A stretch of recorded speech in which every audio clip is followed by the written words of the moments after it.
వనస్థలిపురంలో RS brothers mega shopping mall Akkineni Naga Chaitanya మరియు Sobhita గార్లచే September 26న ఘన ప్రారంభం.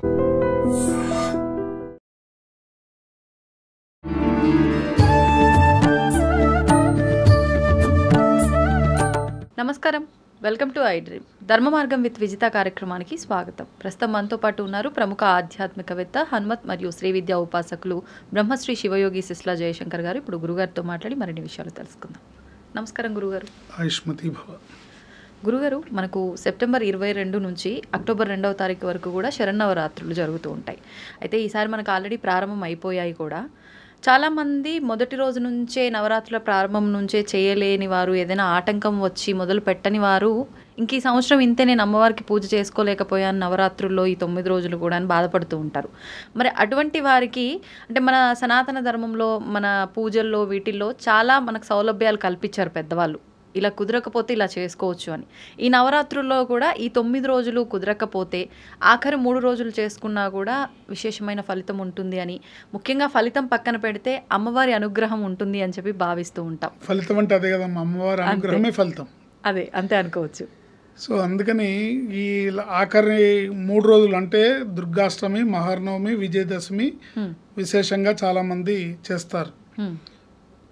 శ్రీదేవి శరన్నవరాత్రులు 9 రోజులు చేయలేని వాళ్ళు ఈ ఆఖరి 3 రోజులు చేస్తారు.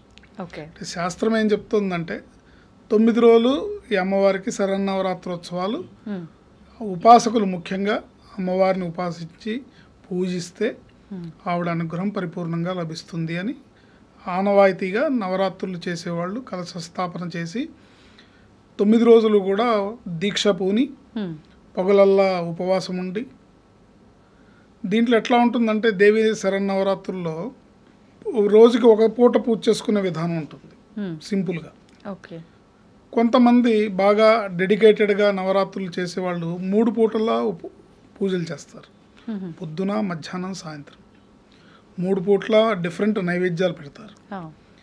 కానీ మహానివేదన రాత్రిపూట పెడతారు. పొద్దున, మధ్యాహ్నం అల్పాహారం లాగా, అంటే ఏదైనా స్వీట్ లాగాను, గారెల్లాగాను, పాయసం లాగాను అట్లా పెడతారు. రాత్రిపూట వచ్చేసి మహానివేదన, అన్నం, పప్పు, కూర, భక్ష్యం, భోజ్యం అన్నీ పంచభక్ష పరమాణాలు అంటారు కదా, వాళ్ళ శక్తి కొలది వాళ్ళు రాత్రిపూట నివేదించి అప్పుడే వాళ్ళు కూడా భోజనం చేస్తారు. ఇదొక పద్ధతి. ఇంకా డీప్గా అమ్మవారి భక్తులు ఇమ్మర్స్ అయిపోయిన పెద్ద పెద్ద పీఠాల్లో, శృంగేరి శారదాపీఠం కానివ్వండి, కంచి కామాక్షి పీఠం కానివ్వండి, లేదా పుష్పగిరి పీఠం కానివ్వండి, ఇలాంటి పెద్ద పెద్ద పీఠాల్లో షట్కాల పూజను చేస్తారు. అంటే 6 యామాల్లో 6 పూజలు చేస్తారు. రోజుకి 6 పూజలు చేస్తారు. ఏ సమయంలో ఉంటుంది గురుగారు? 4 గంటలకు ఒక యామం, ప్రతి 4 గంటలకు ఒక యామం. 6 4 24 గంటలు, అంటే రౌండ్ ద క్లాక్ పూజలు జరుగుతాయి అన్నమాట. ఇది అందరూ చేయలేరు, చేయాలన్నా చేయలేరు. ఇది చాలా నియమనిష్టలతో కూడుకొని ఇంకా సాక్షాత్ అమ్మవారు అక్కడ కూర్చొని పూజలు చేయించుకునే విధంగా ఉంటుంది. అంత పవర్ఫుల్గా ఉంటుంది. సో విత్తం కొద్దీ వైభోగం, మన దగ్గర మన భక్తి కొద్దీ, మనం చేసే ఇది కొద్దీ అక్కడ అమ్మవారు అన్ని రకాలుగా కూడా పూజలు అందుకుంటుంది. అయితే ఏదైనా మనసు ప్రధానం, శ్రద్ధాభక్తులతో మన మనస్సుని, అంటే మన మనసును కానీ, లేదా మనకు స్తోమత లేకపోయినా అప్పు చేసి కానీ, లేదా నాకు స్తోమత లేదని బాధపడుతూ కానీ, లేదా వేరే బడ్జెట్ని తీసుకొచ్చి ఈ పూజల్లో పెట్టి మీరు చిరాకు పడుతూ, బాధపడుతూ, కష్టపడుతూ చేయటం కానీ అమ్మవారు ఒప్పుకోదు. మన శక్తి కొలది చేసుకోవాలి. మీ శక్తి కొలది మన ఎంతవరకు శక్తి ఉంటుందో ఆర్థికంగా అంతవరకు చేసుకొని ఆ రకంగా ముందుకు వెళ్ళడం అనేది విధాయకం. ఇప్పుడు మీరు అన్నట్టు 10 రోజులు పూజలు చేయలేని వాళ్ళు, నవరాత్రులు చేయలేని వాళ్ళు, నెక్స్ట్ ఆప్షన్ ఏంటంటే మూలా నక్షత్రం సరస్వతీదేవి అలంకారం దగ్గర నుంచి మహాసరస్వతి, దుర్గాదేవి అంటే దుర్గాష్టమి, మహర్నవమి, విజయదశమి, ఈ 4 రోజులు చేసుకోవాలి కంపల్సరీ. తిథుల ప్రకారంగా అయితే ఏ రోజు నుంచి ప్రారంభం గురుగారు? సప్తమి, మూలా నక్షత్రం ఒక రోజు వస్తాయి. కానీ ఈసారి కొంచెం తిథులు కాస్త అటు ఇటుగా రావడం వల్ల సరస్వతీదేవి అలంకారం మూలా నక్షత్రం అష్టమి రోజు వచ్చింది. సో అందుకని ఈసారి నవరాత్రులు 10 రకాల అలంకారాలు ఉంటాయి. మామూలుగా 9 రకాల అలంకారాలు అయితే ఈసారి 10 రకాల అలంకారాలు, 11 అలంకారం కూడా ఉంటుంది. 10 అవతారాలు అంటే విజయదశమి రోజు రాజరాజేశ్వరి దేవి ఉంటుంది. అట్లాగే ఈసారి ఒక రోజు ఎక్స్ట్రా అనమాట. అంటే 11 రోజులు శరన్నవరాత్రి ఉత్సవాలు జరిగినాయి అనమాట. ఎందుకని గురుగారు ఒక రోజు ఎక్కువగా ఈసారి? తిథి మధ్యాహ్నం దాకా ఒక తిథి ఉండి మధ్యాహ్నం నుంచి ఇంకో తిథి ఉండటం వల్ల, ఇవి నవరాత్రి పూజలు అవటం వల్ల రాత్రిపూట చేసే ఆ తిథి ఉండాలి కాబట్టి. ఇప్పుడు దుర్గాష్టమి అన్నాం అనుకోండి, దుర్గాష్టమి పూజ రాత్రిపూట అష్టమి ఉంటేనే కుదురుతుంది. అట్లా మహర్నవమి రాత్రిపూట నవమి ఉండాలి. సో ఆ ప్రాసెస్లో ఒక రోజు ఎక్కువ వచ్చిందనమాట ఈసారి. 11 రకాల అలంకారాలు. ఏదేమైనప్పటికీ కూడా 29వ తారీఖు సెప్టెంబర్ 29వ తారీఖు శ్రీ మహాసరస్వతీదేవి అలంకారం, మూలా నక్షత్రం ఆ రోజు. అక్కడి నుంచి మూలా నక్షత్రం అనేది విద్యకి అన్ని రకాలుగా సరస్వతీదేవిని మనం పూజించుకున్నాం. అంటే మనం సకల విద్యల్ని ప్రసాదించే తల్లి కాబట్టి ఆ అమ్మవారిని కొలిస్తే మనకు అన్ని విద్యలు వస్తాయి, బుద్ధి జ్ఞానము విద్య అన్నీ వస్తాయి. సో విద్య ఉంటే అన్ని సాధించుకోవచ్చు కాబట్టి అక్కడి నుంచి పూజ చేసుకోవచ్చు. లేకపోతే 3 రోజులు దుర్గాష్టమి, మహర్నవమి, విజయదశమి చేసుకోవచ్చు. లేకపోతే అది కూడా కుదరదు అంటే మటుకు ఖచ్చితంగా మహర్నవమి రోజు, నవమి రోజు అమ్మవారి దుర్గా పూజ చేయాలి కంపల్సరీ. ఆఖరి రోజు కన్నా ముందు రోజు. ఆఖరి రోజు విజయదశమి అందరూ పండగ చేసుకుంటారు. ఆ రోజున మీరు పూజ చేసినా చేయకపోయినా మీరు ఇంట్లో వండుకున్న అమ్మవారికి నివేదించి మీ శక్తి కొలది చేసుకోవచ్చు. కానీ ఏదేమైనా కూడా పూజ, అమ్మవారికి పూజ, శక్తికి పూజ అనేది మహర్నవమి చాలా విశేషం అన్నమాట. ఇప్పుడు ఒకవేళ మీరన్నట్టుగా ఈ ఆఖరి 4 రోజులు చేయాలన్నా, 3 రోజులు చేయాలన్నా ఒక్కొక్క రోజు ఒక్కొక్క అవతారంగానే అమ్మవారిని తీసుకుంటాం కాబట్టి ఆ రోజు రూపం ఏంటి, ఆ రూపంలో ఉన్న అమ్మవారిని ప్రత్యేకంగా ఈ రంగు వస్త్రాలు అని అంటూ ఉంటారు. ఆ రంగు ఏంటి, ఆ నివేదనలు ఏంటి, అమ్మవారి నైవేద్యాలు తప్పకుండా తెలుసుకుందాం అమ్మ. 29వ తారీఖు శ్రీ మహాసరస్వతీదేవి అలంకారం. ఆ రోజు అమ్మవారికి సరస్వతీదేవికి తెల్లటి రంగు చీర. అయితే ముత్తైదుకి తెల్లటి రంగు కట్టకూడదు కదా, అందుకని గ్రాండ్గా బార్డర్ ఉన్న తెల్ల చీర కట్టాలి. సెల్ఫ్ డిజైన్ ఉండి, అంటే మధ్యలో చమ్కీలు బుట్టాలు ఏవో ఉండి తెల్ల చీర, మధ్యలో బుట్ట అవన్నీ ఉండాలి.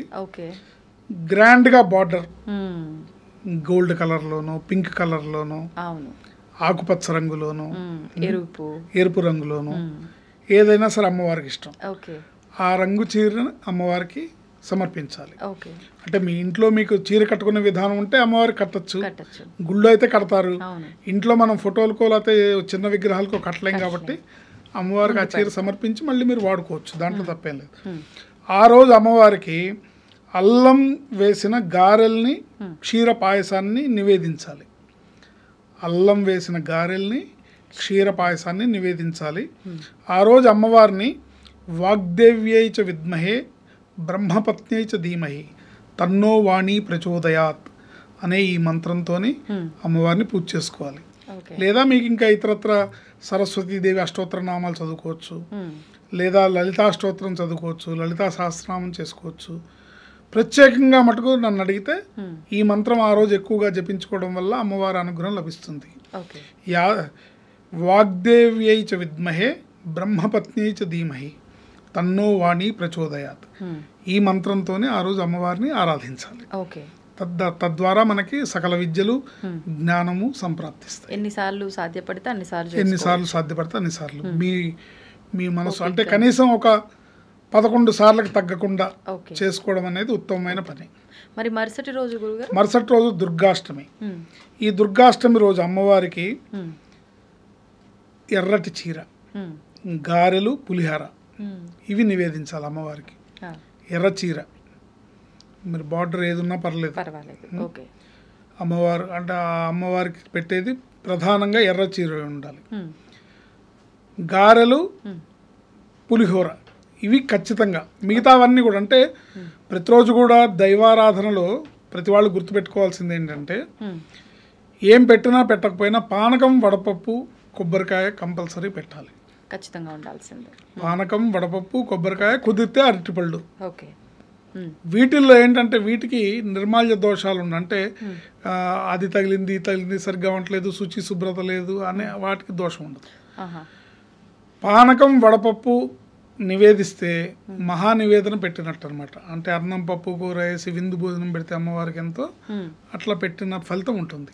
కనుక పైన మీరు ఎన్ని చేసినా పానకం, వడపప్పు, కొబ్బరికాయ, అరటిపళ్ళు ఉండేటట్టు చూసుకొని పులిహార, గారెలు అమ్మవారికి నివేదించాలి. ఆ రోజు అమ్మవారిని స్మరించే మంత్రం ఏంటంటే సర్వస్వరూపే సర్వేసే సర్వశక్తి సమన్వితే భయేభ్యస్త్రాహినో దేవి దుర్గే దేవి నమోస్తుతే. సర్వస్వరూపే సర్వేసే సర్వశక్తి సమన్వితే అంటే అన్ని రూపాలు ఆవిడవే, అన్ని శక్తులు ఆవిడవే, అన్ని శక్తులు ఆవిడవే, అన్ని శక్తుల్ని కూడా కంట్రోల్ చేయగలిగిన సూపర్ శక్తి ఆవిడది. సర్వశక్తి సమన్వితే ఎటువంటి శక్తినైనా ఆపగలిగిన, ఆమె అధీనంలో ఉంచుకోగల కెపాసిటీ ఆవిడకుంటుంది.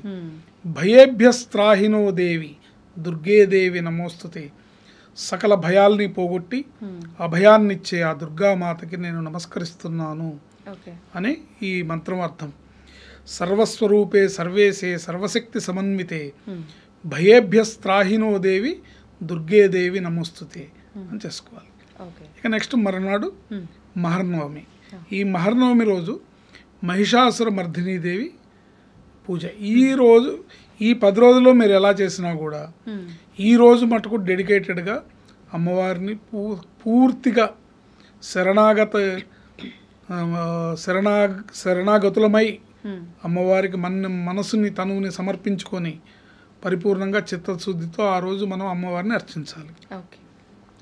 వీలుంటే 3 సార్లు లలితా సహస్రనామ స్తోత్ర పారాయణ చేసుకోవడం, లలితా స్తోత్రం చేసుకోవడం, 3 పూట్ల పూజ చేయడం మంచి ఫలితాన్ని ఇస్తుంది. కనీసం ఒక్కరోజు అన్న.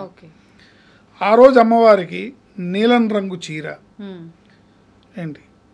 నీలం రంగు జాకెట్ బట్ట, పూర్ణాలు, పులిహార, పాయసం, గారెలు నివేదన. పూర్ణాలు, పులిహార, పాయసం, గారెలు. పాయసం అంటే సేమియా పాయసం కాదు, అన్నంతో చేసిన పాయసమే పాయసం, పరవాన్నం. అది మీరు బెల్లం వేసి చేసినా షుగర్ వేసి చేసినా పర్వాలేదు. అందులో మీరు జీడిపప్పులు, బాదం పప్పులు వేసినా వేపినా పర్వాలేదు, మీ శక్తి కొలది చేసుకోవచ్చు. అన్నంతో పాయసం చేయడం అనేది అక్కడ అమ్మవారికి విశేషం. అన్నం, పులిహోర, గారెలు, పాయసం, పూర్ణాలు ఇది ప్రధానమైనది. ఈరోజు అమ్మవారిని మనం పూజించాల్సిన మంత్రం ఏంటంటే నమస్తే రుద్ర రూపిణ్యై నమస్తే మధుమర్ధిని నమస్తే కైటబహారిణ్యై నమస్తే మహిషాసురర్ధిని. నమస్తే రుద్ర రూపిణ్యై నమస్తే మధుమర్ధిని నమస్తే కైటబహారిణ్యై నమస్తే మహిషార్ధిని. ఈ శ్లోకంతోనే అమ్మవారిని ఆ రోజు మనం పూజించాలి. అంటే ఈ శ్లోకంలో రాక్షసుని సంహరించిండ్రు అనే అర్థం వస్తుంది కదా గురుగారు? అంతే. అంటే ఆ ఏ శక్తి అయితే మధుకైటభమర్ధిని, ఏ శక్తి అయితే ఆ రాక్షస సంహారం చేసి లోకాలన్నింటినీ కాపాడిందో ఆ దేవతకి నేను నమస్కరిస్తున్నాను అని అర్థం వస్తుంది. ఈ శ్లోకం ఆ రోజు ఈ మంత్రంతో అమ్మవారిని మనం అర్చించినా, పూజించినా, జపించినా, ధ్యానించినా అమ్మవారికి చాలా ఇష్టం అన్నమాట.